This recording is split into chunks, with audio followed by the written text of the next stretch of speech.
Have you ever heard of a connection so deep it just seems to defy reality? I'm talking about a link that even Albert Einstein called spooky action at a distance. Well, today we're diving headfirst into that spookiness, and we're going to uncover three incredible superpowers that are all fueled by one of quantum mechanics' biggest mysteries. So picture this. Imagine you have two particles. They're linked. Now, no matter how far apart they are, I mean, it could be across the room or clear across the galaxy, if you measure one and find out at state, then you instantly know the state of the other. It's a mysterious, unbreakable connection. And that, in a nutshell, is quantum entanglement. Now, the fancy name for this is, of course, quantum entanglement, but here's the key. It's not just some weird party trick, it's a fundamental resource. Think about it this way: a regular computer uses bits, right? Well, a quantum computer can use this weird connection, and we even have a name for one unit of this shared entanglement. That's an EBIT. And that EBIT is a secret key that unlocks everything we're about to see. See, these particles being linked, we call them qubits. And a qubit is kind of the quantum version of a classical bit. But here's the wild part. Unlike the bit that has to be either 0 or 1, a qubit can exist in what's called a superposition, a bizarre state of being both 0 and 1 at the exact same time, right up until you look at it. Okay, to really see this in action, we're going to bring in two classical characters from the world of physics, Alice and Bob. For our thought experiments, they're in two totally different places, and here's the rule. They can't send quantum particles to each other directly, but they do share one of these special entangled pairs, one EBIT. Let's get to our first wonder, and it is a big one, quantum teleportation.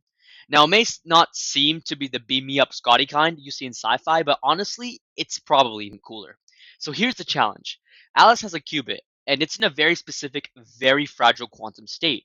She wants to get that exact state over to Bob, but remember the rule. She can't physically mail him the qubits. All she has is her half of the shared EBIT, and say a regular old telephone. Is that even possible? You bet it is, and how they pull it off is just wild. First, Alice takes her personal qubit and measures it together with her half of the entangled pair. This measurement actually destroys the original state of her qubit. Poof, it's gone. But this gives her two classical bits of information, just a simple 000 110 or 11. Then she picks up the phone and tells Bob those two bits. Bob takes that info, performs a specific tweak on his half of the entangled pair, and like magic, Bob's qubit instantly transforms into a perfect identical clone of the one Alice started with. So get this. The quantum state, the very soul of the particle, is teleported across space.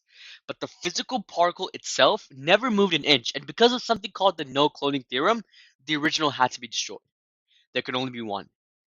Okay, we just sent quantum information using a regular telephone, but for our second wonder, superdense coding, we're going to completely flip that on its head. We're going to use a quantum channel to send classical information with what should be impossible efficiency. So here's the new puzzle.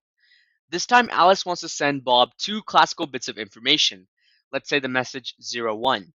But she's only allowed to send him one single qubit. Now, in our normal world, that's impossible. One bit carries one bit of information. End of story. But what if they have an EBIT? You guessed it. They start with their shared EBIT. Now, depending on which qubit message she wants to send, Alice performs one of four very specific operations on her qubit only. Then she physically sends that single altered qubit over to Bob. When Bob gets it, he measures it together with his own half of the original entangled pair. And the result of that measurement, it tells him exactly the two bits Alice wanted to send. She literally packed two bits of classical data into a single particle quantum. That's why it's called Superdense. They've doubled the information capacity of their channel thanks to entanglement. And look, this isn't just some clever loophole, it's a fundamental breakthrough. As this quote explains, there's a law in quantum information called the Holy-Voss theorem, and it's basically proving that sending two bits with one qubit is physically impossible. Unless you have that pre-shared entanglement, that EBIT literally rewrites the laws of communication. Alright, for our final and most mind-bending wonder, we're going to play a game. It's called the CSHS game, and its rules, well, they seem designed to make you lose. At least if you're playing by the old rules. Here's the setup. Alice and Bob are a team now. A referee gives each of them a random bit, either 0 or 1, and they each have to answer back with their own bit, also a 0 or a 1. But here's the killer catch. They can plan a strategy beforehand, but the second the game starts, they're in total isolation, no communication whatsoever at all. And this is where it gets so tricky. To win, their answers have to follow a specific rule based on the questions they got. Take a look at the table. In three of the four possible scenarios, their answers have to match. Easy enough, they could just agree to always say zero, but look at that last case. If they both get the question one, their answers must not match. There's no simple strategy they can agree on ahead of time that works for every case. So if they try to beat with any classical strategy, always answering the same, always answering different, even flipping a coin, the math is just brutal. No matter what they come up with, they can only guarantee you win in 3 out of 4 scenarios. The absolute highest win rate they can ever hope to achieve is exactly 75%. The game is rigged, so they're guaranteed to fail a quarter of the time. But what if they share a EBIT? Now everything changes. By each measuring their entangled qubit in a specific, special way of the question they get, they can coordinate their answers without ever talking, and their win rate it skyrockets to about 85%, completely shattering that classical limit. It's like they found a way to cheat, but they're not cheating. They're just playing by quantum rules. And here's the real secret. The CHSH game is not really just a game.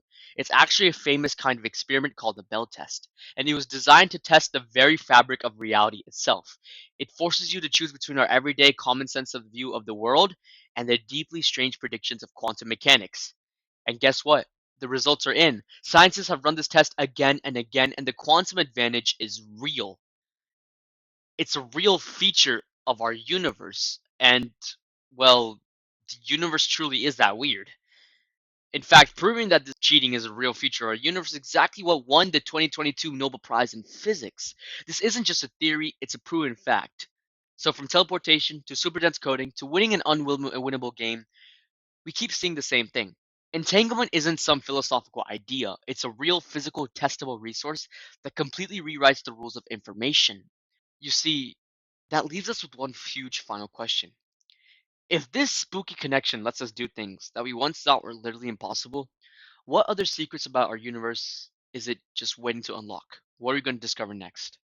I hope you guys enjoyed this episode of Quantlock and have a great rest of your day. Thank you.